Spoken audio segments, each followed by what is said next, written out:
హెచ్చరిక: డబ్బులు కమ్ముడిపోయే ఊరుకుకలతో విప్లవోద్యమాన్ని ఆపలేరు. ఆపాలని ప్రయత్నించే ప్రతి ఒక్కరికి ప్రజాకోట్లో ఇదే గతి పడుతుంది. ఇట్లు సింగన్న దళం.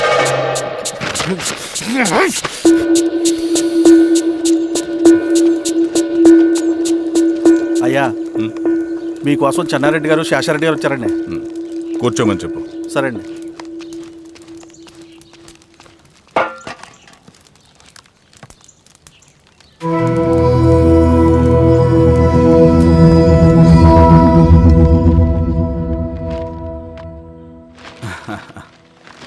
కూర్చోండి బాబాయ్. ఏంటి బాబాయ్ పొద్దున ఎలా వచ్చారు? అదే ఈశ్వరా, రైతు కూలీల విషయం. అవును బాబాయ్, ఈ విషయం పెద్దది కాకుండానే ఇక్కడే తుంచేయాలి. ఊళ్ళో అందరి సమస్య అదే ఈశ్వరా. వాళ్ళు సరిగ్గా సమయం చూసి కూలీ రేట్లు పెంచమంటున్నారు. ఒక 5-10 అయితే మనకు పెద్దగా బాధ ఉండేది కాదు. ఏకంగా 50 రూపాయలు పెంచమంటున్నారు. ఇక మనకు మిగిలేదేంటన్నా?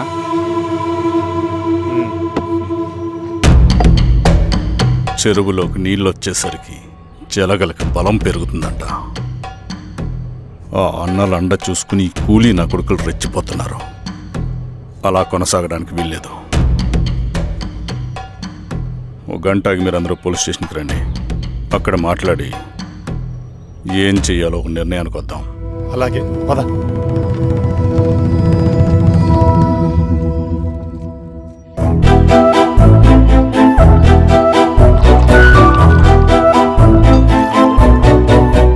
బాబు, సార్, స్టేషన్కి ఓ 10 టీలు త్వరగా పంపించు. Okay sir. Okay sir.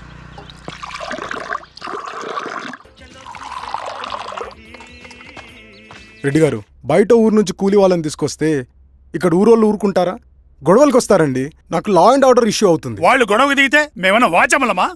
ఏం చేయాలో మాకు తెలుసు. చుండూరు, కారంచెడు, పదిరికుప్పం, నీరుకొండల్లో ఏం జరిగిందో ఈ ఊర్లో కూడా అదే జరుగుతుంది. మీరు ఇలా ఆవేశపడితే ఎలా రెడ్డి గారు? మీరైనా చెప్పండి ఈశ్వర్ గారు. ఏం చెప్పమంటావు గిరిధర్? వాళ్ళు ప్రతి సంవత్సరం ఇలా పెంచుకుంటూ పోతూ ఉన్నారు. ఈ సంవత్సరం 50, వచ్చే సంవత్సరం ఎంతని, ఎవరికని? వాళ్ళు అడిగిందంతా ఇచ్చుకుంటూ పోతూ ఉండాలా మేము? వచ్చే సంవత్సరం పెంచర్లేండి సార్. సరే, అలాగని వాళ్ళని రాసిమ్మని చెప్పండి, అప్పుడు చూద్దాం. వీరస్వామి, ఆ నరసింహ గారిని పిలు. సార్, రసూల్ గారు సార్ పిలుస్తున్నారు. నమస్తే సార్. నమస్తే, కూర్చోండి. Sir tea. నమస్కారం. నమస్తే సార్. టీ అందరికీ ఇవ్వు. చూడండి నరసింహులు గారు, మీరు అడిగింది ఇవ్వటానికి వాళ్ళు సిద్ధంగా ఉన్నారు. కానీ వచ్చే సంవత్సరం మీరు కూలీల రేటు పెంచబోమని హామీ ఇవ్వాలి.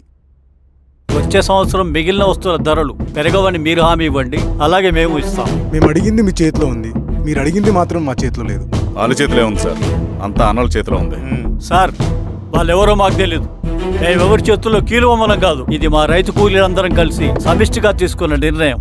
చిన్న చిన్న అవసరాలకు అప్పులు తీసుకున్న పాపానికి మా భూముల్ని బలవంతంగా గుంజుకుని మా పొలాల్లో మమ్మల్నే కూలీలుగా మార్చారు వీళ్ళు.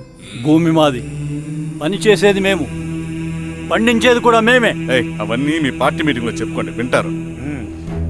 కూలీ డబ్బులు ఎవరి దయాధర్మం కాదు, మీకు తోచినంత ఇవ్వడానికి అది మా హక్కు. మేము అడిగింది న్యాయబద్ధంగా ఇవ్వకపోతే మీ పొలాల్లో ఒక గింజ కూడా రాలదు. పండిన పంటనంతా కాకులకి గద్దలకి వేసుకోవాల్సి వస్తుంది. ఇక దీని మీద చర్చ అనవసరం. వస్తాం. నరసింహులు గారు కొంచెం ఆగండి సార్. మీరైనా కొంచెం చెప్పండి సార్. కొవ్వెక్కిన ఎండ్రకాయ కన్నంలో ఇరుక్కుందంట. దాన్ని బయటికి ఎలా తీయాలో, కోసి కూర ఎలా వండుకోవాలో మాకు బాగా తెలుసు. పదండి బాబాయ్.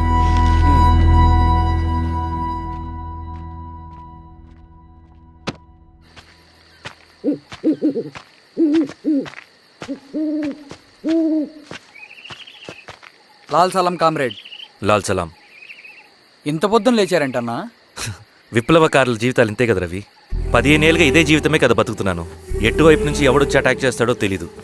పరిగెడుతూనే ఉండాలి. ఈ అడవిలో కడుపు నిండా తిండి, కంటి నిండా నిద్ర కూడా ఉండదు.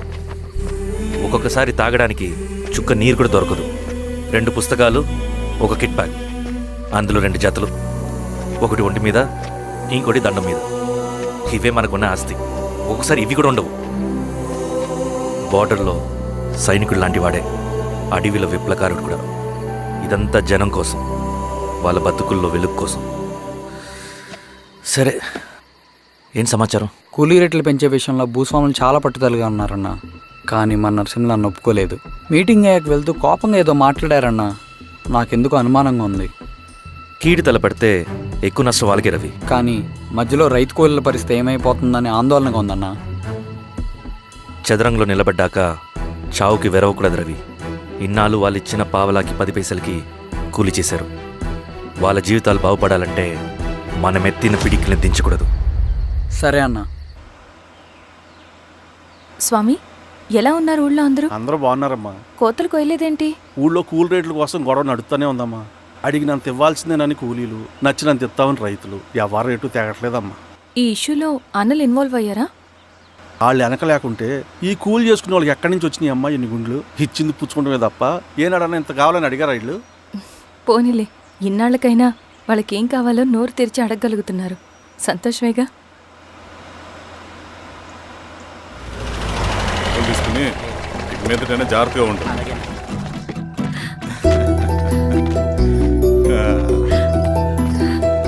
బాగున్నావమ్మా? బాగున్నానన్నయ్య, నువ్వెలా ఉన్నావు? బాగున్నాను. రా లోపలికి వెళ్దాం. రా కూర్చో. సో ప్రయాణం అంతా బాగానే జరిగింది కదా? నీ ఫేవరెట్ నెత్తిపూరి. రా వడ్డిస్తారా? ప్లేట్ తిప్పు. నాకొద్దన్నయ్య, నాకు మంచి కాఫీ తాగాలని ఉంది. అమ్మో, నీకు నచ్చినట్టు కాఫీ చేయాలంటే ఆ దేవుడి దిగి రావాలి తల్లి. ఏంటో అన్నయ్య, మంచి కాఫీ తాగకపోతే ఇక ఆ రోజంతా అదోలా ఉంటుంది నాకు.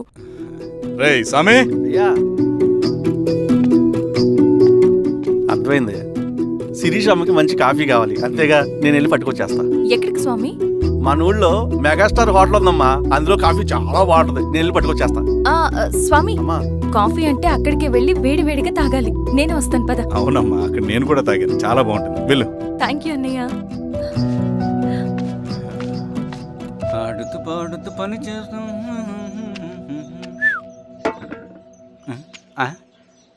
ఏంది మీ పిల్లగాడికా? అవును. ఒకసారి పెట్టుకొని చూస్తా. పెట్టుకో.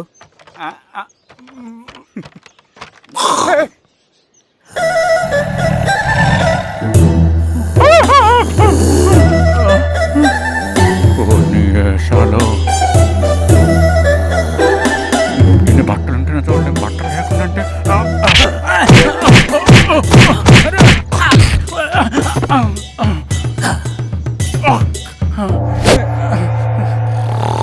చంపేస్తా, నీకు దండ పెడతా.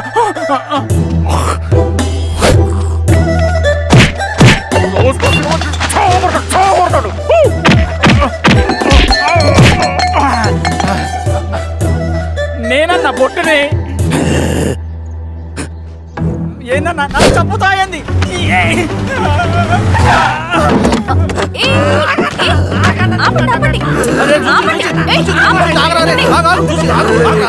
రాత్రి దొంగ సినిమా చూసాడమ్మా, పొద్దున్న నేను పొలాలు కొంచెం చంపేస్తాడమ్మా.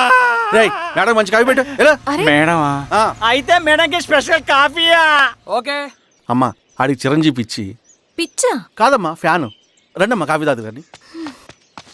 కూర్చోండి అమ్మా. ఏంటి స్వామి ఇతను? చాలా మంచోడమ్మా, మెగాస్టార్ సినిమాలు చూసిన వాళ్ళు అయిపోతాడు. స్వామి, అమ్మా ఈ కాఫీ నేను ఎక్కడో తాగాను. మేడంకి స్పెషల్ కాఫీయా? ఏయ్, చూచి. మళ్ళక్కడికా? పద. మేడం మందులు రాసుకో చూచి. Thank you. పద కూర్చో.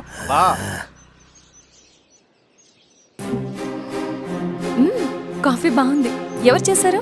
మా రవణ పెట్టాడమ్మా. రవి? ఎవరు రమ్మను? రవణ మేడం పిలుస్తున్నారు.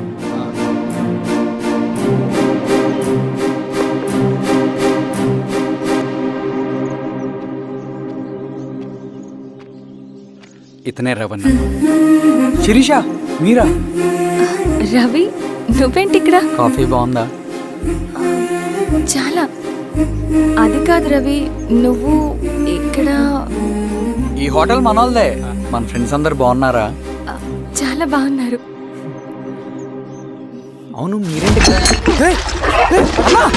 ఏమైంది? అన్నా, అన్నా, ఏమైందన్నా? అన్నా, లే అన్నా. స్వామి త్వరగా కారుదా. జాగ్రత్త అన్నా, త్వరగా పట్టి తీయనా. అన్నా, త్వరగా పోనీ. అన్నా.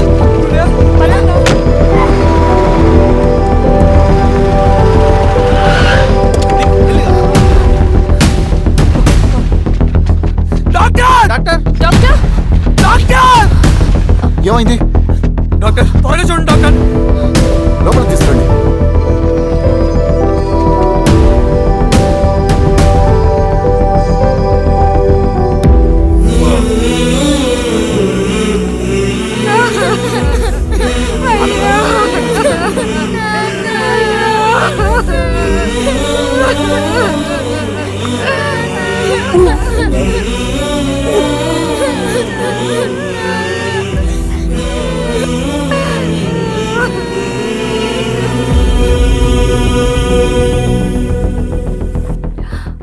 ఎలా ఉంది డాక్టర్? డాక్టర్ చనిపోయాడమ్మా.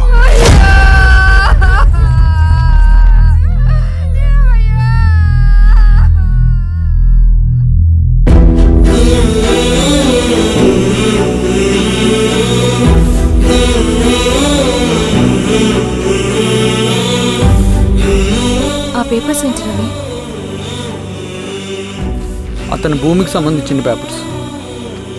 ఒక సంవత్సరం నుంచి ఈ పేపర్స్ పట్టుకుని ప్రతిరోజు ఎంఆర్ ఆఫీస్ చుట్టూ తిరిగేవాడు. భూమిని తాకట్టు పెట్టి అప్పు తీసుకున్న పాపానికి టైంకి వడ్డీ కట్టలేదని అప్పిచ్చిన ఆ దొర ఎంఆర్ఓ ఆఫీస్లో లంచం ఇచ్చి భూమిని తన పేరు మీద రాయించుకున్నాడు. ఈ ఎంఆర్ఓ ఆఫీస్లో ఎవరు నిజాయితీగా పనిచేయట్లేదండి. చెట్టు కట్టి నరకాలు ఒక్కొక్కడిని. నరికేడవేంటి రవి? నువ్వు కాగితం మీద ఒక బొమ్మ గీస్తావు, ఒక చోట సరిగ్గా రాదు, ఏం చేస్తావు? ఎరేజర్తో సరిచేస్తావా లేకుంటే ఆ పేపర్ని చింపేస్తావా? మరి మనుషుల విషయంలో ఎందుకు రాదు ఆ ఆలోచన? తప్పు చేసిన ప్రతి ఒక్కరిని నరుక్కుంటూ పోతే చివరికి మిగిలేది మనుషులు కాదు, శవాలు.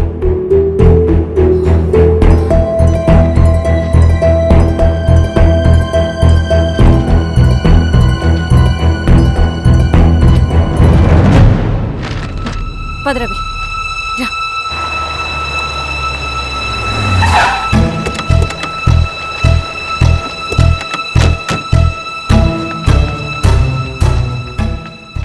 పానుకోటి నర్సయ్య ల్యాండ్ ఎవరు చూస్తున్నారు? మీరెవరు? ఇదిగోండి అప్లికేషన్. ఇది డిస్ప్యూట్ ల్యాండ్, ఎవడేం చేయలేడు. నీ నిర్లక్ష్యం, నీ లెక్కలేనితనం వల్ల ఒక నిండు ప్రాణం పోయింది. ఒక కుటుంబమే రోడ్డు మీద పడింది తెలుసా? ఏంటమ్మా గొడవ?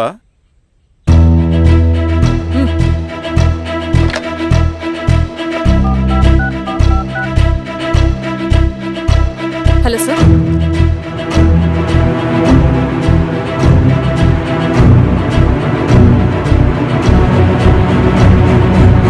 Okay sir. You are dismissed. Peon, నేను ఒక పేపర్ ఇస్తాను, అది కలెక్టర్ గారికి ఫ్యాక్స్ చేయి. అలాగే మేడం. ఎవరమ్మా మీరు?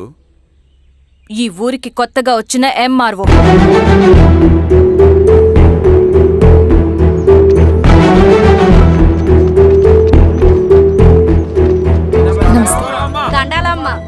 మీ పరిస్థితులు నాకు తెలుసు. పని చేస్తేనే మీకు పూట గడుస్తుంది. పనులు మానుకుని మీరు ఈ ఆఫీస్ చుట్టూ తిరగాల్సిన అవసరం లేదు. మరి ఎట్టాగమ్మా? నేనే మీ ఊరొస్తాను. ఆ రోజు అరగంట వీలు చూసుకుంటే చాలు, మీ పని పూర్తయిపోతుంది. దండాలమ్మా.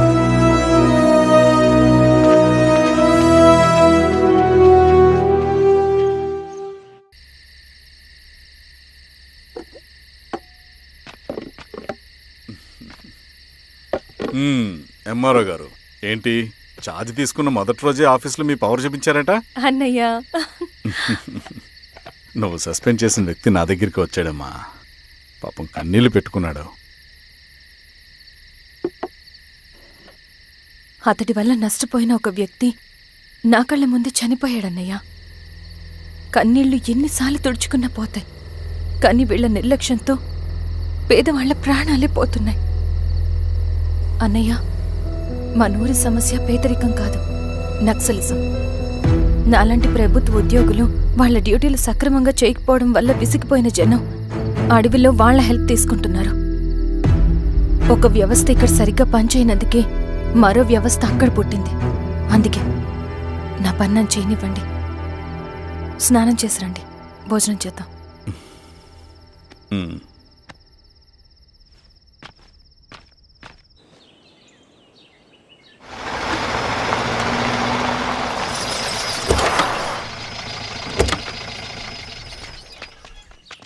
నమస్కారం అమ్మా. నమస్తే. ఇలా రండి. మీ ఊరు నుంచి కొందరు ఎంఆర్ఓ ఆఫీస్లో అప్లికేషన్స్ ఇచ్చారు. తను వాళ్ళ పేర్లు చెప్తారు, వాళ్ళని పిలవండి. అలాగే మేడం. వెళ్ళండి. Madam, coffee. నువ్వెప్పుడు వచ్చావు రవి? మీరు గంటకోసారి కాఫీ కావాలంటారు కదా, మాటి మాటికి వెళ్ళి రావడం ఎందుకని వచ్చేసా.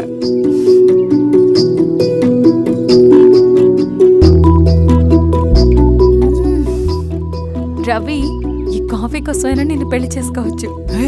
అదేంటి అలా అనేసారు? That's a compliment. భలే వారండి బాబు. దండాలమ్మా. నమస్తే. ఇలా ఇవ్వండి. చెప్పండి మీ సమస్యలేంటో. పేరు తలుపుల వీరాంజనేయులు.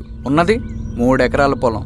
చెన్నుపాటి ధనుంజయరావు అనే మహానుభావుడు అందులో 2.5 ఎకరాల భూమిని తన పేరు మీద రాయించుకున్నాడు. అడిగితే నీ దిక్కున్న చోటు చెప్పుకోమన్నాడు. దిక్కులేనాడు కాబట్టి 1/2 ఎకరం భూమి మీదే పెద్ద కుటుంబాన్ని నెట్టుకొస్తున్నాడు. అవునమ్మగారు, ఆ పొలం ఎలాగైనా తిరిగి ఇప్పించేయండి అమ్మగారు. ఆ పొలం కోసం 3 సంవత్సరాల నుంచి తిరుగుతున్నాను అమ్మగారు. వీరబాబు, వీళ్ళందరి దగ్గర కలెక్ట్ చేసుకో. మేడం, దాదాపుగా ఇక్కడ ఉన్న వాళ్ళందరి పరిస్థితులు ఇవే. వీళ్ళ సమస్యలు పరిష్కారం కావాలంటే మాట్లాడాల్సింది వీళ్ళతో కాదు మేడం, మన ఊరి పెద్ద మనుషులతో. ఆహా. ఇందు మూలంగా 50 మంది గ్రామ ప్రజలకి తెలియజేయదేవనగా శ్రీరామగిరి గ్రామ పంచాయతీ మోతుబరి రైతులు, సన్న చిన్నకారు రైతులందరూ రేపు ఉదయం 10 గంటలకి ఎంఆర్ఓ ఆఫీస్ దగ్గరికి రావాలా.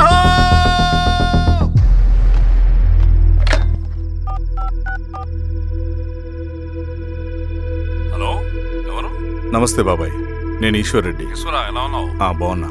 చెప్పు బాబాయ్. శిరీష్ ఎంఆర్ ఆఫీస్లో భూ సమస్యల గురించి రేపు మీటింగ్ ఏర్పాటు చేసింది. ఈ విషయం మన వాళ్ళంతా ఎలా తీసుకుంటారో అర్థం కావట్లేదు. అందుకనే మీకు ఫోన్ చేశాను. శిరీష్ చెప్పింది చేయండి, అదే మనకి కలిసి వస్తుంది. సరే బాబాయ్, ఉంటాను.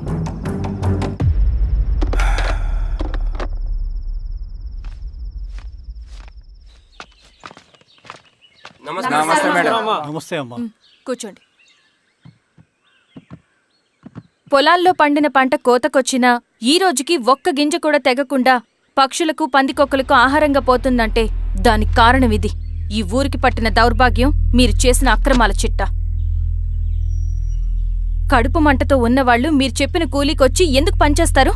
దౌర్జన్యాలు చేసి దిక్కున్న చోట చెప్పుకోమన్నారు. ఇప్పుడు అడవే వాళ్ళకి దిక్కైంది. అది ఎవరి తప్పు? మొత్తం 100 ఎకరాల పైచిలుకు భూమి వాళ్ల దగ్గర దౌర్జన్యంగా లాక్కుని ఇన్ని సంవత్సరాలుగా మీరు అనుభవిస్తూ ఉన్నది. మీ అంతట మీరుగా తిరిగిచ్చేస్తారా, లేదా చట్టం ఎలా పనిచేస్తుందో మీకు చేసి చూపించమంటారా? అలా చేయండి మేడం. నువ్వు ఆగవయ్య నరసింహులు. ఏం చేయాలో మా ఎంఆర్ఓ గారికి బాగా తెలుసు. అట్టా కానివ్వండి అమ్మా. ఇస్తే మీ పొలాలు ఇవ్వండి, మా వివం. మీ పేరేంటి? సామిరెడ్డి.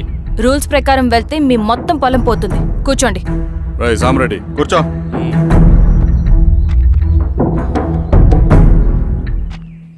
ఏమ్మా, సంతోషమేగా? మరీ నువ్వు అనుకున్నంత చెడ్డవాళ్ళేం కదమ్మా మనోళ్ళు.